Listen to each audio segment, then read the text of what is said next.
دیارە ئەمڕۆ جەنابی مامۆستا عەلی باپیر لە درێژەی سەردانەکانی بۆ بەسەرکردنەوەی دەڤەرەکان و بەسەرکردنەوەی بارەگاکانی کۆمەڵی ئیسلامی مەڵبەندەکانی کۆمەڵی ئیسلامی ئیمڕۆ سەردانی سۆرانی کرد و لە ئەجندای سەردانەکەیدا سەردانی بارەگای مەڵبەندی یەکگرتووی ئیسلامیمان کرد لە سۆران و ئەلحەمدولیلا و برا بەڕێزانە زۆر بە گەرمی پێشوازیان کردین. ئامانج زیاتر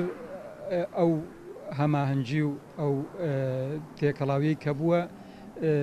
زیاتر بکرێ و پتەوتر بکرێ و ئینشاڵڵا برایەتی نێوان ئیسلامیەکان کە ئەلحەمدولیلا هەبووە بەڵام برەوی زیاتری پێ بدرێ و هەوڵ بدرێ هەتاوەکو ئاستی تێکەڵبوونەوە و یەکگرتن. خۆشحاڵ بووین بەوەی کە بەڕێز مامۆستا عەلی باپیر ئەمیری کۆمەڵی ئیسلامی سەردانی بارەگای مەڵبەندی 12 یەکگرتووی ئیسلامی کوردستانی کرد لە سۆران. دیارە ئەو سەردانانەی هەم بەڕێز ئەمینداری گشتی یەکگرت و هەم بەڕێز مامۆستا عەلی باپیر ئەمیری کۆمەڵی ئیسلامی بۆ بارەگاکانی لایەنەکەی تر لە هەمان کاتدا کارێکی و نەریتێکی جوانە کە ساڵانی پێشتریش ئەو حاڵەتیان هەبووە و لە ئێستاشدا خزمەتێکی